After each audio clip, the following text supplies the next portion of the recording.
Hi, my name is Becky. Ow. And I just got my first vaccine. Yeah! Ow, I need to stop doing that. Okay.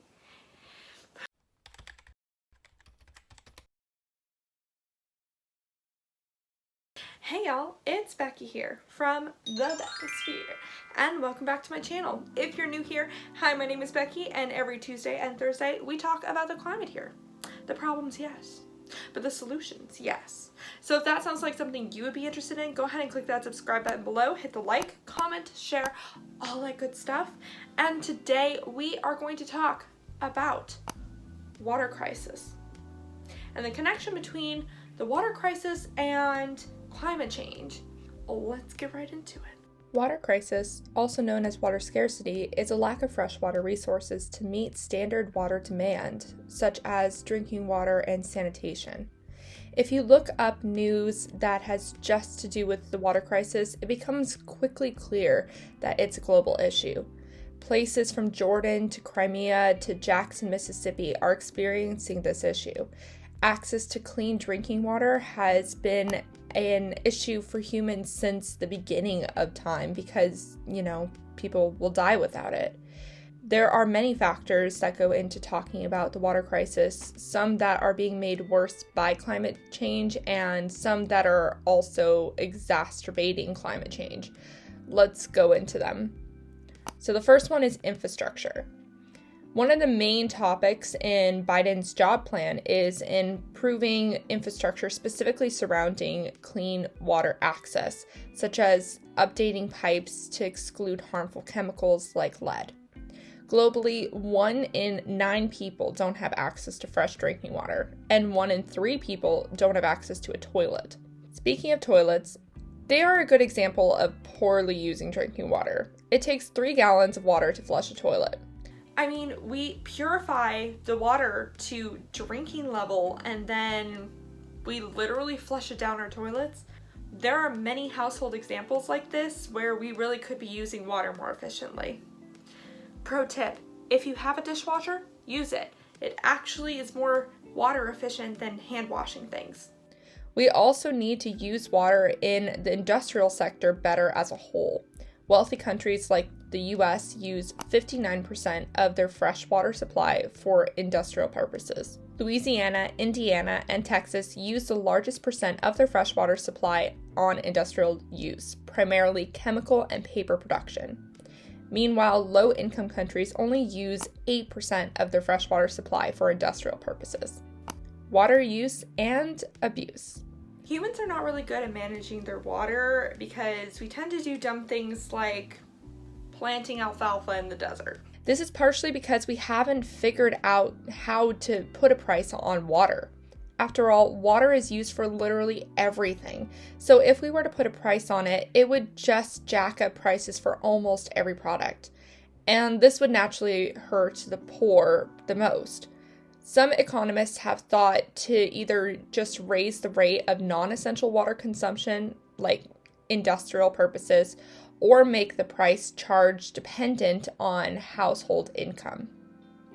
And then there's the many stories of people polluting their freshwater supplies, resulting in rivers literally catching on fire because they were full of sewage, oil, and pesticides. This can be particularly hard to regulate too when water sources span across state and country borders. Likewise, water consumption upstream can be hard to regulate.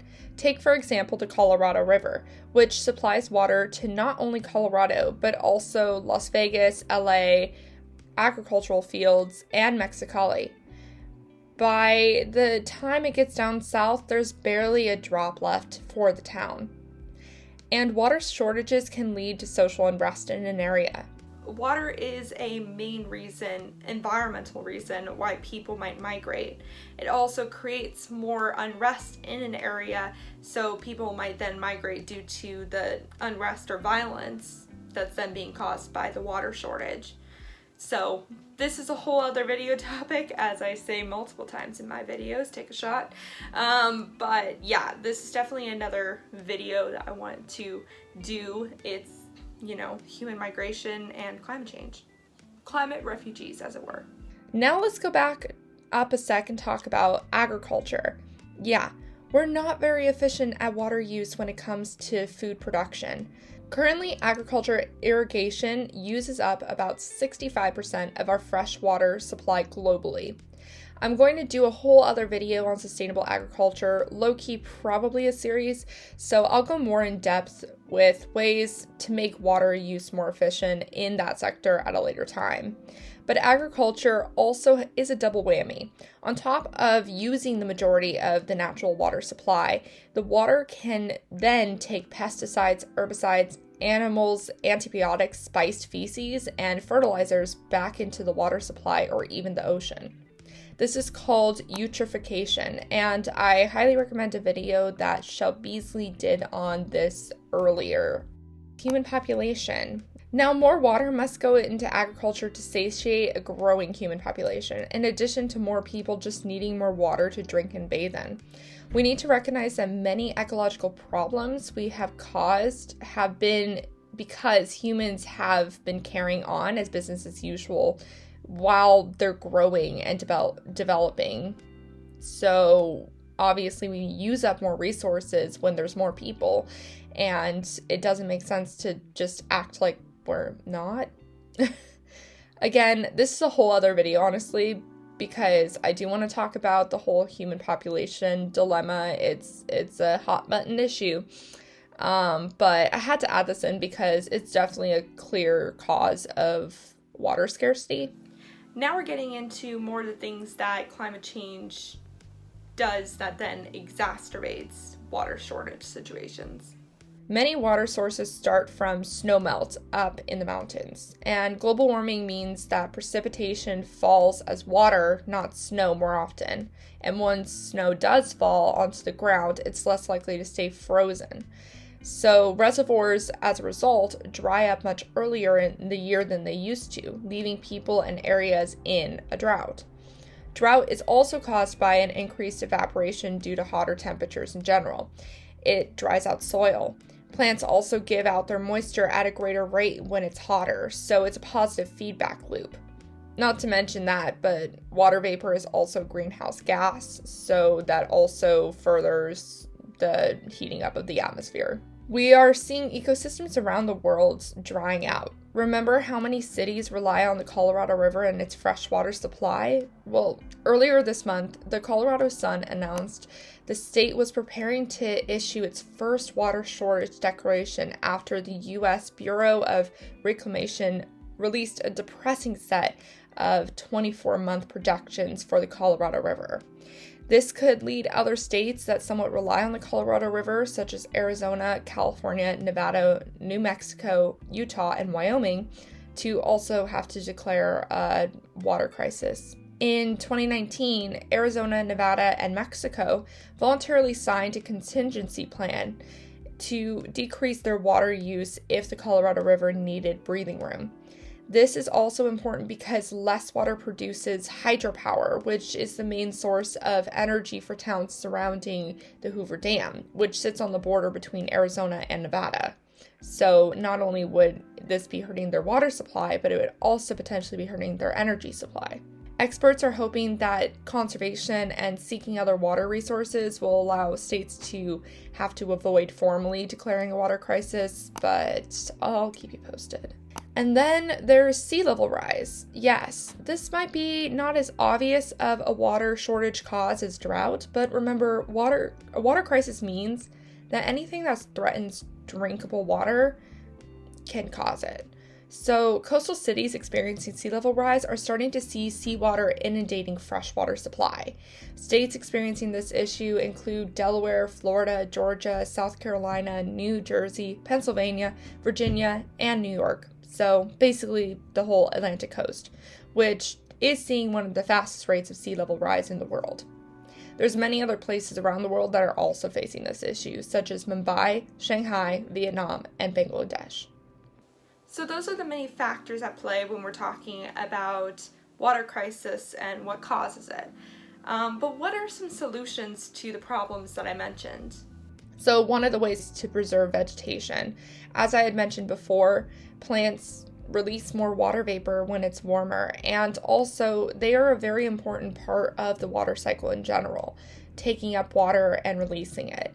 So it's important to do things like preserving forests, especially like the Amazon rainforest, because it's an important element in the water cycle. We also need to reduce chemical runoff or eutrophication, because we can't afford to just keep polluting our clean water supply. We should also more efficiently use water in everything from agriculture to industry to just household use. And we need to look more downstream too.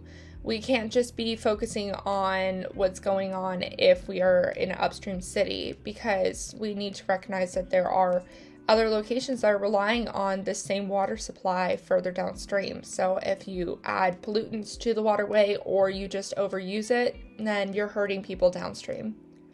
And finally, obviously, we need to stop climate change, because climate change is definitely exacerbating the issue of water shortage around the world and will continue to do so in its many nefarious ways.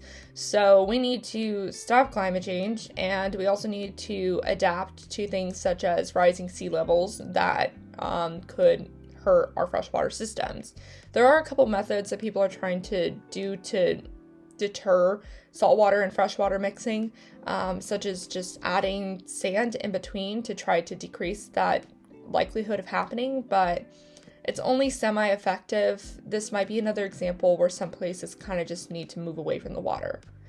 Well, I hope you found this interesting. As you might have noticed, I'm trying a slightly different style of video. I did do that a lot earlier in the channel, and I did want to get back to it. Honestly, it's a little rough on my computer having this much B-roll, but I think it's a better form of video for myself, honestly. So that's my video for today. Sorry I was late on it, but I hope you found this really interesting. Please let me know if I missed anything about this topic. Let me know in the comments below. I'm sure I missed something, because again, it's such a big topic with a lot of factors at play. So yeah, and remember to talk about the climate change every single day and to support your local news organizations. Thanks for watching. Bye.